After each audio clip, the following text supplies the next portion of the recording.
നമസ്കാരം. ഏവർക്കും pre market റിപ്പോർട്ട്സുകളിലേക്ക് സ്വാഗതം. ഇന്ന് ജനുവരി 14, 2026 ബുധൻ.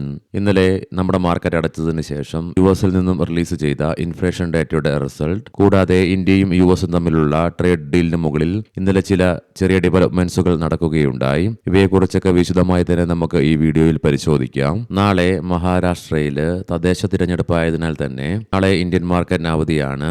അതുകൊണ്ട് തന്നെ നാളെ നടക്കേണ്ടിയിരുന്ന സെൻസെക്സിന്റെ ഈ മാസത്തെ മൂന്നാമത്തെ ആഴ്ചയുടെ വീക്കിലി എക്സ്പയറി ഇന്നത്തേക്ക് മാറ്റിയിട്ടുമുണ്ട്. ഇന്ന് സെൻസെക്സിന്റെ വീക്കിലി എക്സ്പയറി ആയതിനാൽ തന്നെ മാർക്കറ്റിൽ ഒരു പക്ഷേ വോൾട്ടാലിറ്റിയും നമ്മൾ എക്സ്പെക്ട് ചെയ്യേണ്ടതായിട്ട് വരും. ക്രൂഡ് ഓയിലിന്റെ വിലയിൽ തുടർച്ചയായിട്ടുണ്ടാകുന്ന ഉയർച്ചയെ തുടർന്നും ജിയോ പൊളിറ്റിക്കൽ ടെൻഷൻസ് വർദ്ധിച്ചു വരുന്ന സാഹചര്യത്തെ തുടർന്നും മാത്രമല്ല വിദേശ ധനകാര്യ സ്ഥാപനങ്ങളുടെ തുടർച്ചയായ സെല്ലിംഗ് മൂലവും ഇന്നലെ വീണ്ടും നേരിയതാണെങ്കിലും നഷ്ടത്തോടുകൂടി തന്നെ നിഫ്റ്റിക്ക് വ്യാപാരം അവസാനിപ്പിക്കേണ്ടതായിട്ട് വന്നു. ഇന്നലെയും ഇന്ത്യൻ ക്യാഷ് മാർക്കറ്റിൽ വിദേശ ധനകാര്യ സ്ഥാപനങ്ങൾ 1499.81 കോടി രൂപയ്ക്ക് സെല്ലിംഗ് നടത്തുകയാണ് ഉണ്ടായത്. അതേസമയം ആഭ്യന്തര ധനകാര്യ സ്ഥാപനങ്ങൾ ആകെ 1181.78 കോടി രൂപയ്ക്ക് ബൈയിങ്ങും തുടരുകയുണ്ടായുള്ളൂ.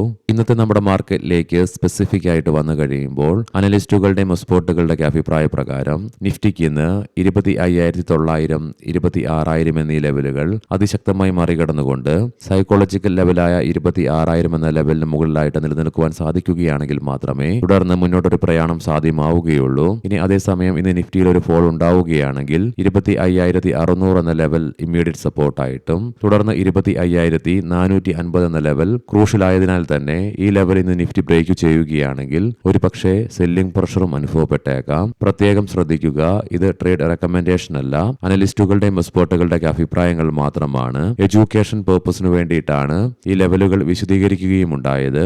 Infosys, HDFC AMC, ICIC Prudential AMC, union bank of India തുടങ്ങി ഒത്തിരിയേറെ പ്രധാനപ്പെട്ട കമ്പനികൾ അവയുടെ Q3 ഏർണിംഗ്സുകൾ ഇന്ന് പ്രസിദ്ധീകരിക്കും. സമയത്തിന്റെ ദൈർഘ്യം മൂലം ഓരോ കമ്പനികളുടെ പേരും പ്രത്യേകമായിട്ട് എടുത്തു പറയുന്നില്ല. ഇന്ന് Q3 ഏർണിംഗ്സുകൾ പ്രസിദ്ധീകരിക്കുന്ന കമ്പനികൾ, കൂടാതെ നാളെ Q3 ഏർണിംഗ്സുകൾ പ്രസിദ്ധീകരിക്കുന്ന കമ്പനികളുടെ ലിസ്റ്റുകൾ നമ്മുടെ ടെലഗ്രാം ഗ്രൂപ്പിൽ ഷെയർ ചെയ്യാം. ടെലഗ്രാം ഗ്രൂപ്പിൽ ജോയിൻ ചെയ്യാൻ ആഗ്രഹിക്കുന്നവർക്ക് ഫസ്റ്റ് കമന്റിൽ ഗ്രൂപ്പിന്റെ ലിങ്ക് നൽകിയിട്ടുണ്ട്. ലിങ്കിൽ ക്ലിക്ക് ചെയ്തുകൊണ്ട് ഗ്രൂപ്പിൽ ജോയിൻ ചെയ്യാവുന്നതുമാണ്.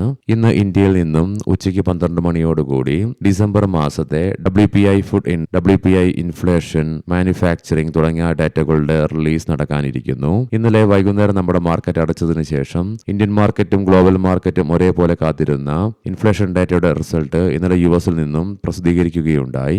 ഇൻലൈൻ വിത്ത് എക്സ്പെക്ടേഷൻ തന്നെയായിട്ടാണ് വരികയും ഉണ്ടായത്. തൽഫലമായി അത് വരാനിരിക്കുന്ന ഫെഡ് ഇൻട്രസ്റ്റ് റേറ്റ് കട്ടിലുള്ള പ്രതീക്ഷകൾക്ക് ചെടിയായിട്ട് തുടരുവാനുള്ള കാരണമായി മാറുകയുമുണ്ടായി. ഇന്നും ഒത്തിരിയേറെ പ്രധാനപ്പെട്ട ഗ്ലോബൽ ഇവന്റുകൾ നടക്കാനിരിക്കുന്നു. രാവിലെ 8:30 ചൈനയിൽ നിന്നും ഡിസംബർ മാസത്തെ എക്സ്പോർട്സിന്റെയും ഇമ്പോർട്സിന്റെയും മാത്രമല്ല ബാലൻസ് ഓഫ് ട്രേഡ് ഡേറ്റയുടെയും റിലീസ് നടക്കാനിരിക്കുന്നു. നമ്മുടെ മാർക്കറ്റ് അടച്ചതിനു ശേഷം വൈകുന്നേരം 7 മണിയോടുകൂടി യുഎസിൽ നിന്നും ഒക്ടോബർ മാസത്തെയും നവംബർ മാസത്തെയും PPI ഡേറ്റകളുടെയും കൂടാതെ നവംബർ മാസത്തെ റീറ്റെയിൽ സെയിൽസിന്റെയും ഡിസംബർ മാസത്തെ എക്സിസ്റ്റിംഗ് ഹോം സെയിൽസ് ഡേറ്റയുടെയും റിലീസ് നടക്കാനിരിക്കുന്നു. രാത്രി 8:30 ഡിസംബർ മാസത്തെ existing home sales ഡേറ്റയുടെയും release നടക്കാനിരിക്കുന്നു.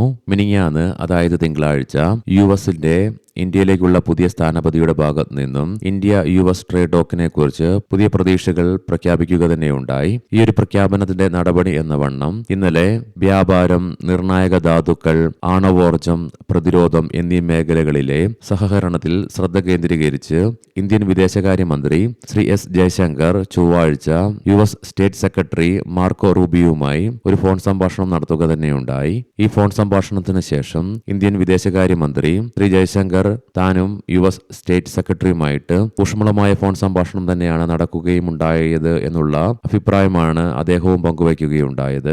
Leading ആയ ADR സ്റ്റോക്സിൽ ICIC ബാങ്ക് ADRന് നേരിയ നേട്ടത്തോടുകൂടി തന്നെ വ്യാപാരം അവസാനിപ്പിക്കുവാനായപ്പോൾ ബാക്കി എല്ലാ ADR സ്റ്റോക്സിനും നഷ്ടത്തോടുകൂടി തന്നെയും വ്യാപാരം അവസാനിപ്പിക്കേണ്ടി വന്നു. ആക്സിസ് ബാങ്ക് ADRന് 0.25%, HDFC ബാങ്ക് ADRന് 1%-ത്തിനടുത്തും നഷ്ടത്തോടുകൂടി തന്നെ വ്യാപാരം അവസാനിപ്പിക്കേണ്ടി വന്നപ്പോൾ ഡോക്ടർ റെഡ്ഡീസ് ADR ADRന് 2%, ഇൻഫോസിസ് ADRന് 1.5%, വിപ്രോ ADRന് 1%-ലേറെയും നഷ്ടം നേരിടേണ്ടതായിട്ടും വന്നു. ഇനി നമുക്ക് ഗ്ലോബൽ മാർക്കറ്റുകൾ പരിശോധിക്കാം. ഇന്നലെ US മാർക്കറ്റിൽ ഇൻഫ്ലേഷൻ ഡാറ്റ ഇൻലൈൻ വിത്ത് എക്സ്പെക്ടേഷൻ വന്നെങ്കിൽ കൂടിയിട്ടും JP മോർഗന്റെയും ഡെൽറ്റ എയർലൈൻസിന്റെയും ക്വാർട്ടർലി ഏർണിംഗ്സ് മിക്സ്ഡായി വന്നതിനെ തുടർന്ന് US മാർക്കറ്റുകൾക്ക് ഇന്നലെ നേരിയ നഷ്ടത്തോടുകൂടി തന്നെ വ്യാപാരം അവസാനിപ്പിക്കേണ്ടതായിട്ടും വരികയുണ്ടായി. തൽഫലമായി S&P 500-ന് 0.5%-അടുത്തും നാസ്ഡാക്കിന് നേരിയ നഷ്ടത്തോടുകൂടിയും വ്യാപാരം അവസാനിപ്പിക്കേണ്ടതായിട്ടും വന്നു. ഡോ ജോൺസ് ഫ്യൂച്ചറും നിലവിൽ നേരിയ നഷ്ടത്തിലാണ് വ്യാപാരത്തിൽ തുടർന്നുകൊണ്ടിരിക്കുന്നത്. യൂറോപ്യൻ മാർക്കറ്റ്സിൽ UK, ഫ്രാൻസ് മാർക്കറ്റുകൾ നേരിയ നഷ്ടത്തോടുകൂടി തന്നെ വ്യാപാരം അവസാനിപ്പിക്കേണ്ടി വന്നപ്പോൾ ജർമ്മൻ മാർക്കറ്റിന് നേരിയ നേട്ടത്തോടുകൂടിയും വ്യാപാരം അവസാനിപ്പിക്കുവാനുമായി നിലവിലെ ഗിഫ്റ്റ് നിഫ്റ്റിയുടെ ഇൻഡിക്കേഷൻ പ്രകാരം സ്ലൈറ്റ്ലി നെഗറ്റീവായ ഒരു ഓപ്പണിംഗ് ആണ് ഇന്ന് നമ്മുടെ മാർക്കറ്റിൽ എക്സ്പെക്ട് ചെയ്യുവാനായിട്ട് സാധിക്കുക. ഏഷ്യൻ മാർക്കറ്റ്സിലേക്ക് വരുമ്പോൾ ഇന്ന് ജപ്പാൻ മാർക്കറ്റ് 1.5%-ലേറെ നേട്ടത്തോടു കൂടിയിട്ടാണ് വ്യാപാരം ആരംഭിച്ചിട്ടുള്ളത്. കൊറിയൻ മാർക്കറ്റ് 0.5%-ലേറെ നേട്ടത്തോടുകൂടിയും വ്യാപാരം ആരംഭിച്ചിട്ടുണ്ട്. കൊമോഡിറ്റിയിൽ ഇന്നലെ നമ്മുടെ മാർക്കറ്റ് അടച്ചതിനു ശേഷം ബ്രന്റ് ക്രൂഡിന്റെയും ക്രൂഡ് ഓയിലിന്റെയും വിലയിൽ വീണ്ടും അതിശക്തമായ ഉയർച്ച രേഖപ്പെടുത്തിയെങ്കിലും നിലവിൽ നേരിയ ഇടിവാണ് അനുഭവപ്പെടുന്നത്. ബ്രന്റ് ക്രൂഡിന്റെ വില $65.40 per ബാരൽ എന്ന നിലയിലായിട്ടും ക്രൂഡ് ഓയിലിന്റെ വില $61 per ബാരൽ എന്ന നിലയിലേക്കും എത്തിച്ചേരുകയുണ്ടായി. ഗോൾഡിന്റെ വിലയിലും വീണ്ടും അതിശക്തമായ ഉയർച്ച അനുഭവപ്പെടുന്നുണ്ട്.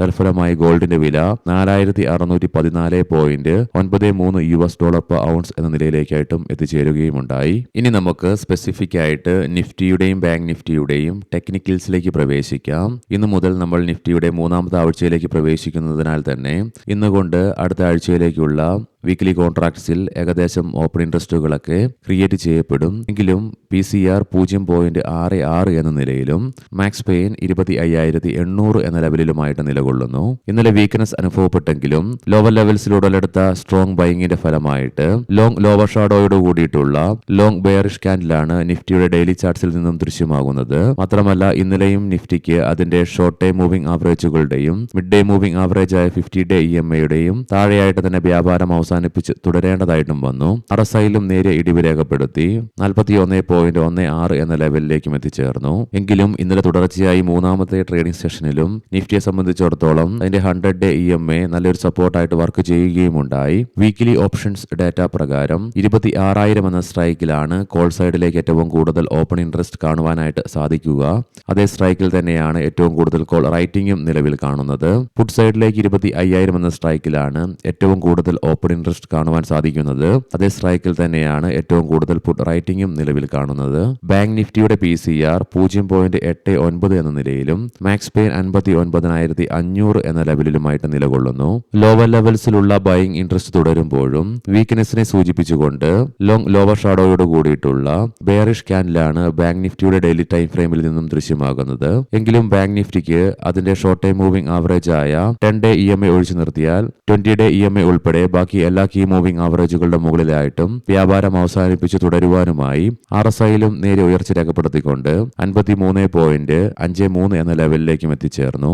മന്ത്ലി ഓപ്ഷൻസ് ഡാറ്റ പ്രകാരം 59,500 എന്ന സ്ട്രൈക്കിലാണ് കോൾ സൈഡിൽ ഏറ്റവും കൂടുതൽ ഓപ്പൺ ഇൻട്രസ്റ്റ് കാണുവാൻ സാധിക്കുന്നത്. 59,800 എന്ന സ്ട്രൈക്കിലാണ് ഏറ്റവും കൂടുതൽ കോൾ റൈറ്റിംഗും നിലവിൽ കാണുവാനായിട്ട് സാധിക്കുക.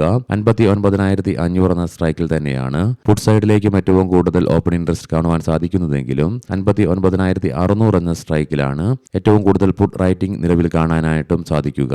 ഇനി നമുക്ക് ഇന്നത്തെ പ്രധാനപ്പെട്ട സ്റ്റോക്കിംഗ് ന്യൂസുകൾ പരിശോധിക്കാം. മുൻകൂട്ടി ഓർമ്മിപ്പിച്ചുകൊള്ളട്ടെ, ഇത് ഒരു ബൈ ഓർ സെൽ റെക്കമെൻഡേഷൻ അല്ല. ടാറ്റ ഇല്ലക്സായി പറയാൻ പോകുന്ന റിസൾട്ടുകളൊക്കെ Q3 consolidated year on year ബേസിസിലാണ്. പ്രോഫിറ്റിൽ 45.3% ഇടിവാണ് റിപ്പോർട്ട് ചെയ്യുകയുണ്ടായത്. റവന്യൂവിൽ 1.5% ഉയർച്ചയും രേഖപ്പെടുത്തി. ജസ്റ്റ് ഡയൽ പ്രോഫിറ്റിൽ 10.2% ഇടിവ് രേഖപ്പെടുത്തിയപ്പോൾ റവന്യൂവിൽ 6.4% ഉയർച്ചയും രേഖപ്പെടുത്തി. 5 പൈസ ക്യാപിറ്റൽ പ്രോഫിറ്റിൽ 24% ഇടിവ് റിപ്പോർട്ട് ചെയ്തു. റവന്യൂവിലും 7% ഇടിവാണ് റിപ്പോർട്ട് ചെയ്യുകയുമുണ്ടായത്. Interarch building solutions pre engineered steel building സിസ്റ്റത്തിന്റെ നിർമ്മാണ നിർമ്മാണത്തിനായി 130 കോടി രൂപയുടെ പുതിയ ഓർഡർ കമ്പനിക്ക് ലഭിക്കുകയുണ്ടായി. NLC ഇന്ത്യ ഗുജറാത്ത് സർക്കാരുമായി സംസ്ഥാനത്ത് വലിയ തോതിലുള്ള പുനരുപയോഗ ഊർജ്ജ പദ്ധതികളുടെ വികസനത്തിനായി ഒരു ധാരണാപത്രത്തിൽ കമ്പനി ഒപ്പുവയ്ക്കുകയുണ്ടായി. തോമസ് കുക്ക് ഇന്ത്യ ഗുജറാത്തിലെ ആഭ്യന്തര ടൂറിസം പ്രോത്സാഹിപ്പിക്കുന്നതിനായി ഗുജറാത്ത് സർക്കാരുമായി കമ്പനി ഒരു ധാരണാപത്രത്തിൽ ഒപ്പുവയ്ക്കുകയുണ്ടായി. റെസ്പോൺസീവ് ഇൻഡസ്ട്രീസ് കമ്പനിയുടെ ചീഫ് ഫിനാൻഷ്യൽ ഓഫീസർ സ്ഥാനത്തു നിന്നും ശ്രീ ഭവനീത് സിംഗ് ചന്ദ രാജിവെക്കുകയുണ്ടായി. ഏവർക്കും നല്ല ഒരു ട്രേഡിംഗ് ദിനം ആശംസിക്കുന്നു. വൈകുന്നേരം പോസ്റ്റ് മാർക്കറ്റ് റിപ്പോർട്ട്സുമായി കണ്ടുമുട്ടാം. നന്ദി, നമസ്കാരം.